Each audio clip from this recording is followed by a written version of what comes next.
अस्सलाम वालेकुम सर, ये 10 हॉर्स पावर का कंप्रेसर है हाई लो में ना, हाई प्रेशर। ये स्पेशल सैंड ब्लास्ट और पेट की बोतलों के लिए, और जहाँ पे प्रेशर ज़्यादा चाहिए होता है ना, ये ओरिजिनल हाई प्रेशर है। जिस पे कंपनी ने लिखा हुआ है कि ये 16 बार वर्किंग प्रेशर आपको देगा, और ये मुकम्मल जेन्युइन हालत में है। एक्सेसरी इसकी अपनी लगी हुई हैं। कुछ चीज़ें जो जैसे कि पाइप और वॉल्व वगैरह जो है ना, एक दो चीज़ें आउटसाइड की वो चेंज की हुई हैं, बाकी मुकम्मल जेन्युइन है। ठीक है, 10 हॉर्स पावर का कंप्रेसर है, हाई लो में है, जापानी कंप्रेसर है, मुकम्मल ओरिजिनल कंडीशन में है। वर्किंग की, ये इसकी चलने की आवाज़, ये मैं दोनों साइडों से दिखा रहा हूँ आपको।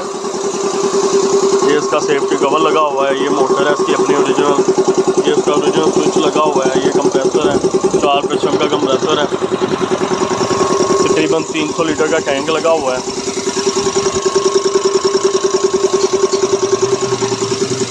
ये जिन लोगों को हाई प्रेशर कंप्रेसर चाहिए होता है ना, ये उन लोगों के लिए,